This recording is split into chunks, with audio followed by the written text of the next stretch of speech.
ओम ज्ञानतिमिरान्धस्य ज्ञानञ्जनशलाकया चक्षुरुन्मीलितं येन तस्मै श्रीगुरवे नमः।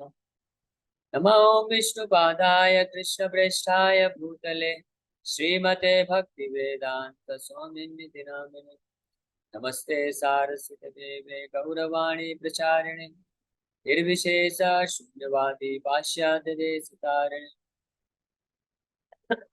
जय श्री कृष्ण चैतन्य प्रभु नित्यानंद श्री अद्वैत गदाधर श्रीवासादि गौर भक्त वृंद। हरे कृष्णा कृष्णा कृष्णा हरे हरे, हरे राम राम राम हरे हरे। हरे कृष्णा। तो आप सभी भक्तों का हार्दिक स्वागत है आज के हमारे श्रीमद् भागवतम के डिस्कशन में। तो आज हम लोग डिस्कस करेंगे फर्स्ट कैंटो, फर्स्ट चैप्टर, वर्ष नंबर 20 करने वाले।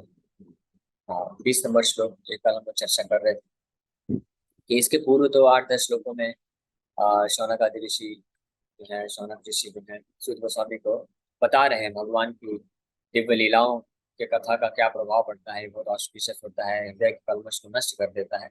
और फाइनली फिर वो कंक्लूड करते हैं इस बात को बोल के कि इन दिव्य लीलाओं को जब श्रवण करते करते हृदय शुद्धिकरण हो जाता है तो उसके पश्चात स्वादु स्वादु पदे पदे, हर क्षण हर स्टेप में जो है भगवान की ये दिव्य लीलाएं, किसी भी अवतार की कोई भी लीला क्यों ना हो, वो बहुत ही नेक्टेरियन यानी अमृतमय बन जाता है। तो ऐसे हम परम भगवान के बारे में सुनने के लिए बहुत आतुर हैं। और वो परम भगवान कौन है?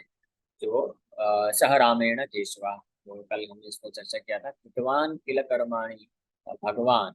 ये भगवान जो है अतिमर्त्यानि कर्माणि, अतिमर्त्यानि मतलब सुपर ह्यूमन एक्ट्स, यानी जो कोई साधारण मनुष्य नहीं कर सकता है। तो कृतवान मतलब किया, भगवान ने जो भी, भगवान अतिमर्त्यानि कर्माणि, वो सह रामेण, केशव भगवान ने, राम भगवान राम बलराम जी के साथ मिलके जिन जिन अतिमर्त्यानि लीलाओं का वर्णन किया है उनके बारे में हम विशेष रूप से इंटरेस्टेड हैं सुनने के लिए। कूढ़ा कपट मानुषारु, और इन लीलाओं को उन्होंने किस प्रकार किया?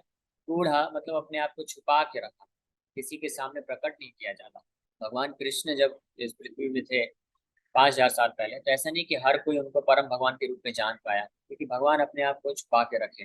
केवल जो माँ भगवान के शुद्ध भक्त थे वही जान पाए, पांडव, विदुर, अक्रूर और भीष्म पितामह, द्रोणाचार्य और अन्य जो भी यदुवंश में है। यदुवंश में भी हालांकि कई लोग जो हैं भगवान को, वो तो भगवान की योग माया शक्ति से वो नहीं जान पाए, वो छुपा के रखे अपने आप को, क्योंकि भगवान वो आइडियल एक हाउस होल्डर की तरह वहाँ पे लीला करना चाहते थे। इसलिए भीष्म पितामह बताते भी हैं इसके बारे में कि यहाँ तक कि गूढ़स चरति वृष्णिषु, कि भगवान जो है अपने आप को छुपा के सारे वृष्णियों के बीच में, वृष्टि डायनेस्टी, यदु डायनेस्टी, इसमें अपने आप को छुपा के अन्य बहुत सारी अनेक अनेक लीलाएं की। तो ऐसे भगवान के बारे में सुनने के लिए हम लोग बहुत आतुर हैं। तो आज परपट में कृपा जी लिखे हैं, the doctrines of anthropomorphism and zoomorphism are never applicable to Sri Krishna or the personality of Godhead. The theory that a man becomes God by dint of penance and austerities is very much rampant nowadays, especially in India. Since Lord Rama, Lord Krishna, Lord Chaitanya Mahaprabhu were detected by the sages and saints to be the personality of Godhead, as indicated in revealed scriptures, many unscrupulous men have created their own incarnations.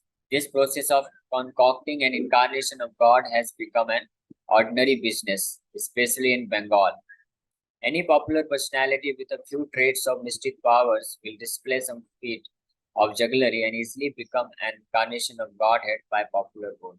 Lord Sri Krishna was not that type of incarnation. He was actually the personality of Godhead from the very beginning of his appearance. जैसा कि हम लोग चर्चा कर रहे थे कल, तो कृपा जी यहाँ पे वही बात वर्णन कर रहे हैं कि संसार में बहुत सारे ऐसे लोग होते हैं जिनके पास कुछ जो है योगिक सिद्धियां होती हैं, या तो पूर्व जन्म में उन्होंने कुछ कोई योग पद्धति का पालन किया था, ये इस जन्म में कुछ तपस्या करके योग सिद्धियां जो कि निश्चित रूप में होती हैं। हालांकि इस कलयुग में कोई भी ऐसा व्यक्ति नहीं है, कितना भी महान तपस्या साधन और योग कर ले, वो पूर्ण अष्ट सिद्धियों को प्राप्त नहीं कर सकता है। जो कि वर्णन है, अनिमा लग्ना प्राप्ति कामावसाय, इस तरह की सिद्धियां, ऐसी ऐसी सिद्धियां हैं कि अगर जो परफेक्ट योगी होता है वो अपने यौगिक सिद्धियों से एक प्लेनेट क्रिएट कर सकता है। आजकल के तो ये जो तथाकथित ढोंगी सो कॉल्ड योगी बनते हैं और अपने आप को भगवान का अवतार बता देते हैं, वो तो बस कुछ थोड़ा सा सोना ही प्रोड्यूस कर पाते हैं। वो भी देखा जाए तो पता चलता है कि वो सब चीटिंग है, धोखा दे के करते हैं। लेकिन पहले के महान योगी जैसे विश्वामित्र मुनि के बारे में हम सुनते हैं, किस प्रकार से जब त्रिशंकु को विश्वामित्र मुनि तो वशिष्ठ जी ने मना कर दिया कि आपको स्वर्ग नहीं भेज, मैं ऐसा कोई प्रोसेस नहीं बता सकता हूँ। तो विश्वामित्र मुनि जो है फिर उसका वो करके उन्होंने उसको बोला कि मैं तुमको स्वर्ग पहुंचाऊंगा। तो विश्वामित्र मुनि इस प्रकार से त्रिशंकु को स्वर्ग भेज देते हैं। तो स्वर्ग से देवता लोग उसको वापस फेंक देते हैं। तो बीच रास्ते में ही विश्वामित्र मुनि बोलते हैं कि कोई बात नहीं, मैं तुम्हारे लिए एक अलग स्वर्ग ग्रह बना दूँ। तो उन्होंने एक अलग ग्रह का निर्माण कर दिया सूची। तो वो विश्वामित्र मुनि जो इतने महान योगी हैं, एक ग्रह का भी निर्माण कर दिया अपनी योगिक शक्ति से। वो कभी क्लेम नहीं किया कि मैं भगवान हूँ। लेकिन आज के इस कलयुग के प्रभाव में ये जो छोटे छोटे योगी हैं, और कुछ लोग तो वो भी नहीं, उनके पास भी योगिक सिद्धियां नहीं है, लेकिन फिर भी वो अपने आप को भगवान बताते हैं। डायरेक्ट कृष्ण और राम का अवतार बताते हैं, विष्णु का अवतार बताते हैं। इस प्रकार से बहुत सारे ये धोखा देने वाले लोग यहाँ पे संसार में उपस्थित रहते हैं, जिनके पास थोड़ा सा भी कुछ सिद्धियां हो गई। ऐसे ही एक ब्रिज किशन करके एक व्यक्ति था इधर उड़ीसा में, भक्ति विनोद ठाकुर के टाइम पे। तो वो क्या करता था, वो जंगलों में एक बहुत बड़ा गुफा बना के रहता था।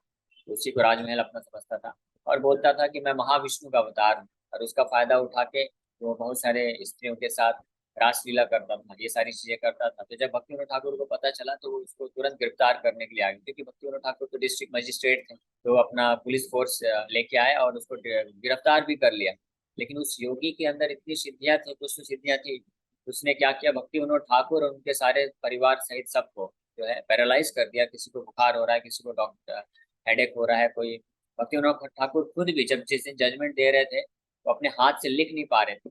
लेकिन फिर भी उन्होंने पूरी तरह से जो है उसका जजमेंट में उन्होंने उसको डिक्लेयर किया कि एक ढोंगी है। और फाइनली जब उस योगी की शिखा काटी गई, इन योगियों की शक्तियां सिद्धियां जो होती है प्रायः शिखा में होती है, उसका शिखा काट के वो जब शक्ति विहीन हो गया तो कुछ ही महीने में उसने फिर पॉइजन खा के, जहर खा के अपने आप को सुसाइड कर लिया। तो कहने का मतलब ये है कि आज के समय के जो ये तथाकथित कुछ थोड़ा बहुत सिद्धियां दिखाने वाले लोग होते हैं, तो अपने आप को भगवान बना देते हैं। लेकिन वास्तव में जो परम भगवान है, असली भगवान है, वो कभी तपस्या करके, योग साधन करके भगवान नहीं बनते हैं। वो हमेशा से भगवान रहते हैं। जैसे कि भगवान कृष्ण उस तरह के जो चीप गॉड नहीं है, सस्ते भगवान नहीं है कि जो थोड़ा तपस्या करके और छोटी छोटी सिद्धियां दिखा के भगवान के रूप में प्रकट। नहीं, भगवान कृष्ण जैसे कल हम वर्णन कर रहे थे कि भगवान की जो लीलाएं हैं बड़ी विशेष हैं। भगवान जब जन्म लिए थे देवी की वसुदेव के यहाँ, तभी उसी वक्त भगवान अपनी दिव्यता को प्रकट किए। ऐसा कोई बालक आपने नहीं सुना होगा, नहीं देखा होगा, जो जन्म लेते ही अपने माँ बाप से बात कर रहा है। जो प्रायः इस संसार में जो जन्म लेता है वो रोते हुए आता है और उसका शरीर पूरा गंदा रहता है, मल में लिप्त रहता है। लेकिन जब भगवान कृष्ण जन्म लिए थे तो बिल्कुल वर्णन है ऐसा किस प्रकार से भगवान के अति सुंदर घुंघराले बाल हैं, मुकुट है, मोर पंख है और पीताम्बर वस्त्र धारण किए हैं, ज्वेलरी है, पूरा कौस्तुभ मणि है। ये सब के साथ भगवान और बहुत ही दिव्य प्रकाश उत्पन्न हो रहा है भगवान जब जन्म लिए। और जन्म लेते ही जैसे ही भगवान जन्म लिए आए तो वसुदेव और देवकी के हृदय में अत्यंत एक एक तो अत्यंत हर्ष हर्ष और आनंद की प्राप्ति तो हुई। लेकिन साथ ही साथ में उनके देवी, विशेष रूप से देवकी माता के हृदय में अत्यंत भय उत्पन्न हो गया। क्यों भय उत्पन्न हो गया? क्योंकि देवकी माता को लगा कि जो बालक इतना अतीव सुंदर है और ऐसा इसके साथ भी ना हो जैसे पिछले मेरे बच्चों के साथ हुआ है, पुत्रों के साथ कंस ने मार दिया है। तो भय उत्पन्न हो गया। तो अपने माँ बाप के हृदय से ये भय को दूर करने के लिए भगवान जो कृष्ण बालक के रूप में आए थे, फिर अपने आप को एक चतुर्भुज विष्णु नारायण के रूप में दिखाते हैं। ये है असली मतलब घटना कि किस प्रकार से कृष्ण में ही नारायण भी हैं, विष्णु भी हैं, संकर्षण है, बलदेव है, सारे अवतार कृष्ण के अंदर ही हैं। जब जिस समय जो जरूरत है भगवान उन अवतारों को प्रकट करके अपना प्रयोजन कर सकते हैं। कुछ लोग बोलते हैं भगवान विष्णु आए और फिर विष्णु जो है कृष्ण के रूप में अवतार लिए, लेकिन वास्तव में हमारे आचार्य बताते हैं कि भगवान कृष्ण आए। और ये तो फिर भी वसुदेव कृष्ण है जो मथुरा में उसी समय उसी रात को 12 बजे यशोदा माता भी एक पुत्र और एक पुत्री को जन्म देती है। और वो जो पुत्र थे वो ब्रजेंद्र नंदन कृष्ण है, वहीं पे थे। फिर जब भी वसुदेव कृष्ण वसुदेव जी को लेके जाते हैं मथुरा से वृंदावन, तो वो उसमें प्रवेश कर जाते हैं, यानी दोनों एक ही हो जाते हैं। फिर बाद में जब वापस मथुरा से वृंदावन लेके जाते हैं तो अक्रूर जी जो है मथुरेश को ले जाते हैं, मथुरा के कृष्ण को ले जाते हैं। और ब्रजेंद्र नंदन कृष्ण कभी वृंदावन को त्याग करके नहीं जाते हैं। इस प्रकार से भगवान कृष्ण का जन्म हुआ। फिर वो अपना चतुर्भुज नारायण रूप दिखाए। और इतना ही नहीं, भगवान उनको अपने माँ बाप को भय से मुक्त करने के लिए उनको पूरा जो है उनके तीनों जन्मों का विवरण बताने लग गए कि किस प्रकार से दो जन्म तीसरे आज से दूसरे जन्म 2 जन्म पूर्व आप कृष्ण और सुतपा के रूप में बहुत कठिन तपस्या किया था आपने, मुझे अपने पुत्र के रूप में पाने के लिए। नहीं, आपने ये तपस्या किया था। फिर जब मैं प्रकट हुआ तो आपसे वरदान मांगने को पूछा तो आपने बोला कि मुझे आप हमारा पुत्र आपके समान हो, ऐसा आपने वरदान मांगा। लेकिन मेरे समान तो कोई है नहीं। है ना? भगवान का एक नाम है असम ऊर्ध्वा। असम ऊर्ध्वा का मतलब कि जिनके ना तो कोई समान है ना तो ऊपर है। भगवान अपने आप में ही अद्वितीय है ना? भगवान का तुलना केवल भगवान से ही किया जा सकता है और किसी व्यक्ति से और किसी भी वस्तु से नहीं किया जा सकता है। तो इस प्रकार से भगवान ऐसा आशीर्वाद देते। फिर भगवान बोलते हैं कि मेरे समान तो कोई है नहीं, मैं खुद ही पुत्र बन के आऊंगा। तो उन्होंने तो एक बार मांगा था, लेकिन भगवान बोले मैं आपकी भक्ति से प्रसन्न होकर मैं 3 बार आपके पास पुत्र के रूप में प्रकट हुआ। तो पहला इनकारनेशन कृष्ण गर्भ के रूप में आए थे, और फिर दूसरा इनकारनेशन वामन देव के रूप में आए थे, द्वितीय और कश्यप अदिति और कश्यप के पुत्र के रूप में। और फिर तीसरे अवतार में भगवान जब यहाँ पे वर्णन बताते हैं वसुदेव देवी की माता को, बोलते हैं अब मैं स्वयं आया हूँ, यानी कृष्ण स्वयं आया है। पिछले 2 अवतार में भगवान ने अपने अवतार को भेजा था, विष्णु तत्व को भेजा था, लेकिन इस बार वो स्वयं आए और स्वयं आके फिर भगवान बताते हैं और फिर इंस्ट्रक्शन देते हैं, तो भय से दूर करते हैं। वसुदेव जी को बोलते हैं आप मुझे तुरंत यहाँ से लेके जाइए और वृंदावन में छोड़ दीजिए। तो इस प्रकार से भगवान जो है जन्म लेते ही अपनी दिव्यता प्रदर्शित करते रहे। और फिर उसके बाद भगवान जब वृंदावन पहुंचे तो किस प्रकार से हमने कल चर्चा किया था कि एक छोटे से पुत्र के रूप में ही भगवान को कोई बहुत ज्यादा बैठ के ध्यान योगा अष्टांग योगा नहीं करना पड़ा। अपनी सिद्धियों को अपनी भगवत्ता को या शक्ति को प्रदर्शित करके भगवान को कोई बहुत ज्यादा किसी चीज का सहारा लेके मंत्रोच्चारण करके ये प्रयास नहीं करना पड़ा। भगवान बहुत ही सहज भाव में ही अपनी दिव्य लीलाओं को प्रदर्शित करते हैं। इसलिए यहाँ पे ऐसा बताया गया कि he was actually the personality of Godhead from the very beginning of his appearance. He appeared before his so-called mother as four-armed Vishnu. Then, at the request of the mother, he became like a human child and at once left her for another devotee at Gokula, where he was accepted as the son of Nanda Maharaj and Yashoda Mata. Similarly, Sri Baladev, the counterpart of Lord Shri Krishna, was also considered a human child born of another wife of Shri Vasudev, Rohini माता। हालांकि ये हम सब जानते हैं कि बलराम जी भी माता देवकी के गर्भ में आते हैं और फिर वहां से योग माया के प्रभाव से, योग माया शक्ति से जब भगवान कृष्ण ऑर्डर देते हैं योग माया को, तो उनके ही यानी इंटरनल पोटेंशियल अपनी ही आंतरिक शक्ति के माध्यम से भगवान अपने आप को देवकी के गर्भ से और रोहिणी के गर्भ में स्थानांतरित कर लेते हैं। और इस बात को गर्गाचार्य जानते थे, इसलिए उन्होंने इनका नाम दिया Sankarshan. In Bhagavad Gita, the Lord says that his birth and deeds are transcendental, and that anyone who is so fortunate as to know the transcendental nature of his birth and deeds will at once become liberated and eligible to return to the kingdom of God. Bhagavad Gita में भी भगवान अपने जन्म और कर्म के बारे में बताते हैं। जैसे यहाँ पे शौनकादि ऋषि भगवान को बता रहे हैं कि कर्माणि अतिमर्त्यानि भगवान केशव। भगवान केशव, भगवान कृष्ण भगवान और उनके साथ में बलराम मिलके जो जो अतिमर्त्यानि कर्म किए उसके बारे में, और अपने आप को कैसे प्रकट किए बाहरी रूप से कपट मानुषा, वो है कपट मतलब अपेरेंटली ऐसा प्रदर्शित किया कि मैं भी एक साधारण इंसान की तरह हूँ। भगवान प्राय विशेष रूप से वृंदावन में तो भगवान हथियार भी नहीं उठाए मारने के लिए, ऐसे ही जस्ट बाल गोपाल के रूप में ही सारी लीलाएं करते गए।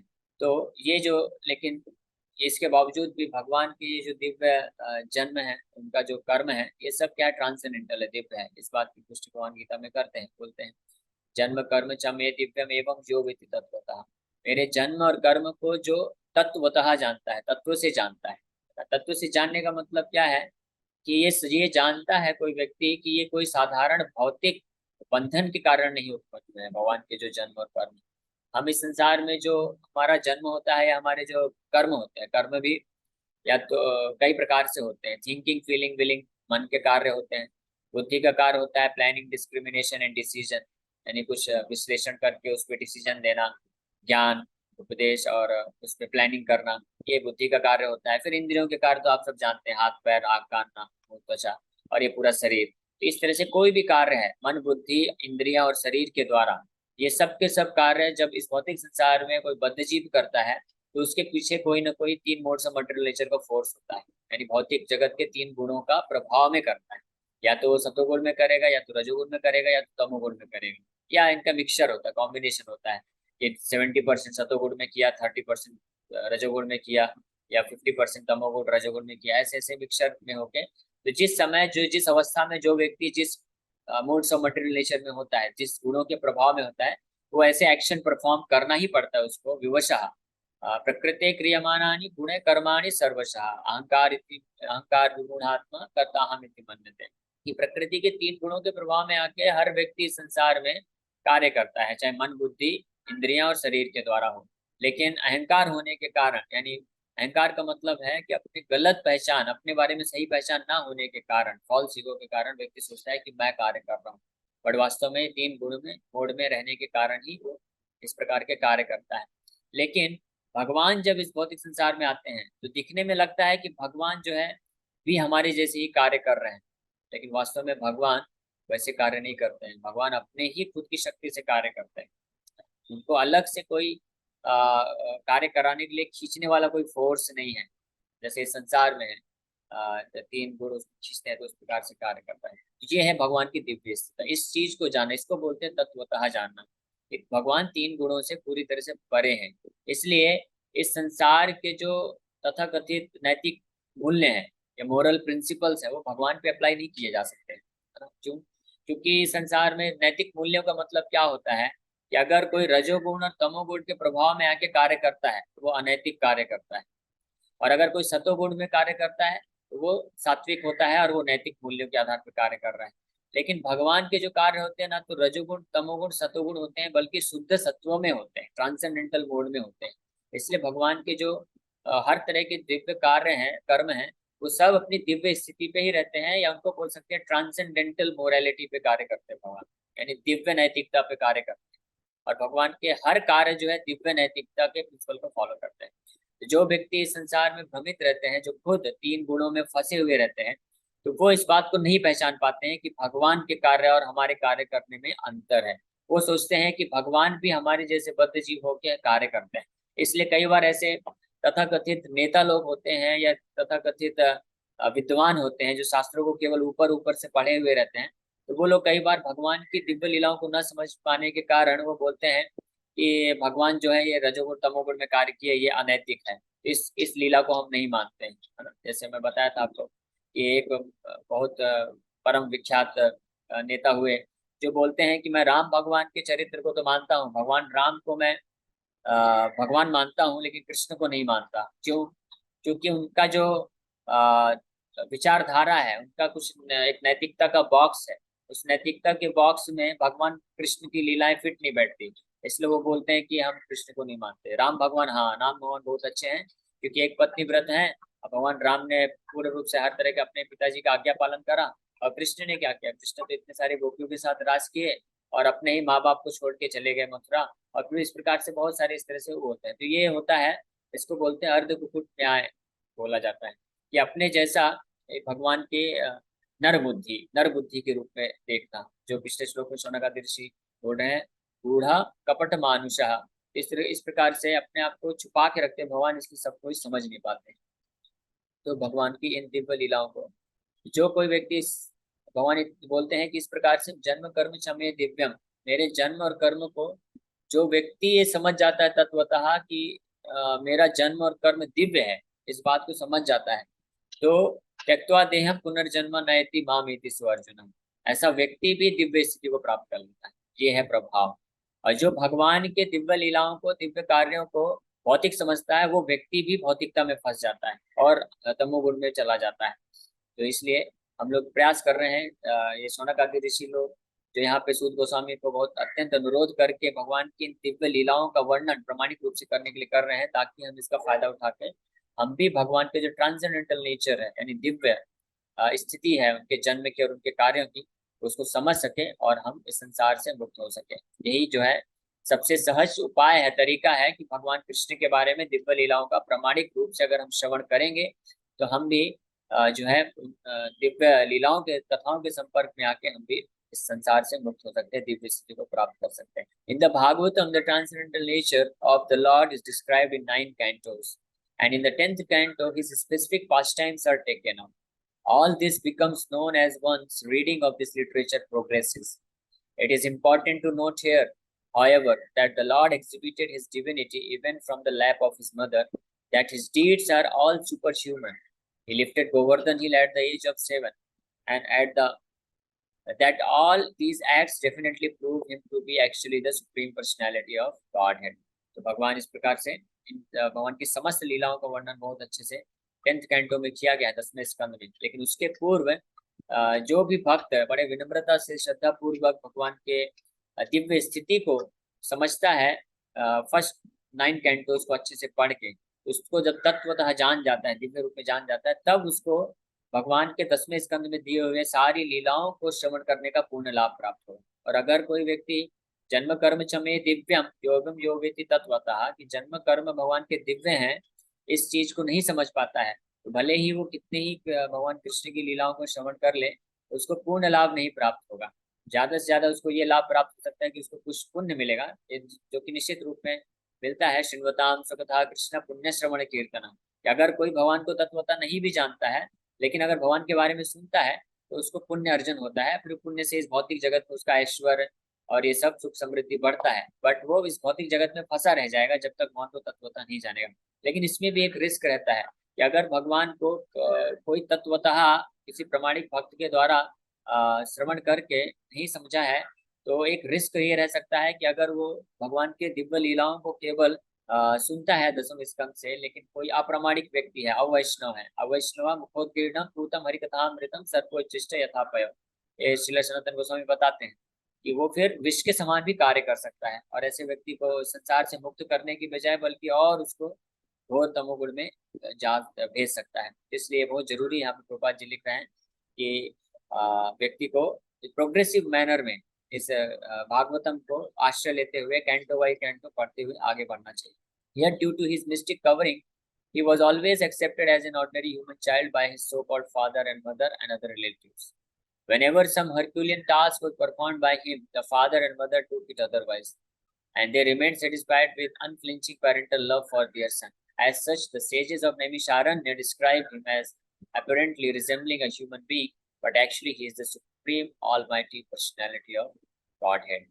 तो ये भगवान के दिव्य के बारे में यहाँ पे शौनकादि ऋषि वर्णन कर रहे हैं कि भले ही भगवान कैसी भी लीलाएं करते हैं, कई बार भगवान की इन दिव्य लीलाओं को जो बद्ध जीव है वो महामाया के प्रभाव में आने के कारण उनको साधारण मनुष्य समझते हैं, और जो भगवान के शुद्ध भक्त हैं वो भी क्योंकि भगवान की लीला में सहायक होते हैं, भगवान की लीला में विघ्न न आए, तो इसलिए भगवान कई बार अपने शुद्ध भक्तों को भी योग माया से ढक देते हैं, ताकि वो भी भगवान के दिव्य लीलाओं को जो है एक भगवान के प्रति जो ऐश्वर्य ज्ञान है वो प्रकाशित न हो सके और भगवान की दिव्य लीलाओं में विघ्न न आए। जैसे यशोदा और यशोदा मैया नंद बाबा, तो वृंदावन में भगवान इतनी सारी दिव्य लीलाएं करते हैं, भगवान गोवर्धन पर्वत भी उठा लेते हैं, लेकिन फिर भी उनको कभी ये लगता नहीं कि ये कोई परम भगवान है। वो योग माया के प्रभाव में आके भगवान के योग माया की शक्ति से वो हमेशा यही सोचते हैं कि ये तो जो है हमारा छोटा सा बालक ही है, और ये जो दिव्य लीला किया ये सब भगवान विष्णु की कृपा से हुआ है। जब भगवान गोवर्धन पर्वत उठा रहे थे तो कोई ये एक्सेप्ट नहीं कर रहा था कि कृष्ण उठा रहे हैं। जो गौल बाल थे वो सोचते थे कि हमने लकड़ी लगा के रखा है इसलिए उठ रहा है गोवर्धन पर्वत, और मधुमंगल वो सोचते थे कि मेरे ब्रह्म तेज के कारण जो गोवर्धन पर्वत उठा हुआ है। जब पूतना का वध कर दिया था भगवान, अब भगवान फिर सेफ मतलब सुरक्षित वापस आ गए, तो गोपियां सोचती हैं कि हमने भगवान नारायण का बहुत पूजा किया है, दान तपस्या ये सब किया था, इसलिए भगवान नारायण की कृपा से कृष्ण सुरक्षित आ गए। ये उनका भाव होता है। तो ये भगवान की योग माया की शक्ति के प्रभाव में वो लोग भगवान के दिव्य स्थिति के बारे में हमेशा जो है छुपा रहता है उनके हृदय से, ताकि विघ्न न आए लीला के परफॉर्मेंस। लेकिन इस संसार के बद्ध जीव हमारे अंदर जब हम भगवान के इन दिव्य लीलाओं को नहीं जान पाते हैं, तो इसका कारण होता है महामाया का प्रभाव, यानी मोड्स ऑफ मटेरियल नेचर, 3 गुणों का प्रभाव। तो सर्वप्रथम हमको क्या करना चाहिए, भगवान के किसी प्रमाणिक भक्त के माध्यम से भगवान के बारे में, उपदेशों के बारे में जब हम अच्छे से श्रवण करते हैं, तो हम महामाया के प्रभाव से निकल के हम भगवत तत्व के तत्वतः जान पाते हैं भगवान के बारे में। फिर उसके बाद जब हृदय पूर्ण शुद्ध होता है, भगवान के प्रति प्रेम विकसित होता है, तब हम आध्यात्मिक जगत में जाके योग माया के प्रभाव में आके किसी न किसी रस में भगवान की हम नित्य सेवा में नियुक्त हो सकते हैं। तो इसी के साथ हम लोग यहाँ पे आज विराम करेंगे। आप सभी भक्तों का बहुत बहुत धन्यवाद कि आप सब लोग आए और विनम्रता पूर्वक श्रवण किए। आप में से किसी भक्त का कोई प्रश्न है तो एक या दो प्रश्न हम लोग कह सकते हैं। प्रभु जी, मेरा एक क्वेश्चन था। हम जो रजोगुण तमोगुण में जब कार्य करते हैं, ये गुण का जीवन में आना जाना कुछ पर्टिकुलर टाइम में होता है या हमारे कर्म के हिसाब से वो बदलते रहते हैं? ये तीनों गुण हर टाइम, किसी पर्टिकुलर टाइम नहीं, हर क्षण जो है हम किसी न किसी गुण में ही के प्रभाव में रहते हैं। तो कभी हम सतोगुण के प्रभाव में, तमोगुण रजोगुण, इसके कॉम्बिनेशन के प्रभाव में आते हैं। और ये जो प्रभाव किस कारण से आता है, ये निश्चित रूप से हमारे पूर्व जन्मों के किए हुए कर्मों के जो संस्कार पैदा होते हैं। जो जैसा व्यक्ति जिस प्रकार से कर्म किया होता है, जिसने बहुत ज्यादा तमोगुण में कार्य किया है, तो उसके मन में, चेतना में तमोगुण का प्रभाव ज्यादा रहता है। लेकिन अगर ऐसा व्यक्ति भी जब सतोगुणी संघ में आता है, सतोगुण यानी भक्तों के संघ में आता है, मंदिर आता है या सतोगुण में जाता है, तो उसका तमोगुण का प्रभाव कुछ कुछ कम होता है। तो ये निश्चित रूप में हम जिस प्रकार का संघ लेते हैं, उस संघ के अनुसार ही जो है रजोगुण तमोगुण सतोगुण हमारे चेतना में विकसित होता है। इसलिए संघ का बहुत ज्यादा संघ के बारे में बताया गया कि अगर कोई अपने आप को प्रमोट करना चाहता है, यानी तमोगुण से रजोगुण से सतोगुण और उससे भी ऊपर दिव्य स्थिति में जाना चाहता है, तो उसको ऐसे लोगों का संग करना चाहिए ताकि वो उस मोड में प्रमोट कर सके। हरे कृष्णा प्रभु जी। हरे मेरा कृष्ण। प्रश्न था वो जो आप बता रहे थे कि यशोदा जी को योग माया के साथ एक बेटा भी हुआ था जो कृष्ण जी का ही स्वरूप था।